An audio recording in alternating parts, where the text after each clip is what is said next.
The Ukrainian Ruin, also known as the Ruin period, was a time of great social, economic, and political upheaval in the history of Ukraine. The period lasted from the mid-17th century to the early 18th century and was characterized by a series of devastating wars, invasions, and internal conflicts that left Ukraine in a state of chaos and decline. The roots of the Ukrainian ruin can be traced back to the Khmelnytsky uprising of 1648, which saw the Cossack leader Bohdan Khmelnytsky revolt against Polish rule and establish a semi-autonomous Cossack state in the eastern part of Ukraine. This uprising was followed by a series of wars and conflicts, including the Russo-Polish War of 1654 to 1667, the Polish-Swedish War of 1655 to 1660, and the Russo-Turkish War of 1676 to 1681. These wars brought immense suffering to the people of Ukraine, as armies plundered and pillaged their way through the countryside, leaving a trail of destruction and misery in their wake. Famine, disease, and social unrest were rampant,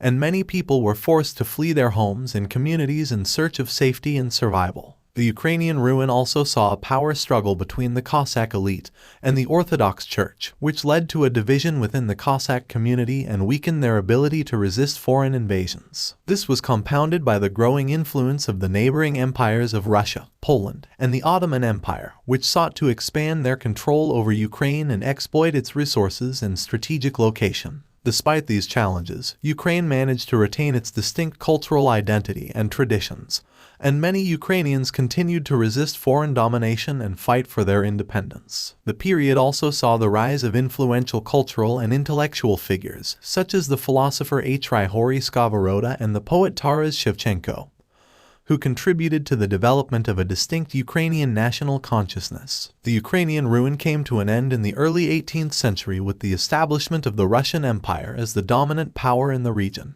This led to a period of relative stability and prosperity for Ukraine, but it also marked the beginning of a new era of oppression and suppression of Ukrainian culture and identity under Russian rule. Today, the legacy of the Ukrainian ruin continues to shape the cultural and historical identity of Ukraine, and serves as a reminder of the resilience and courage of the Ukrainian people in the face of adversity and hardship.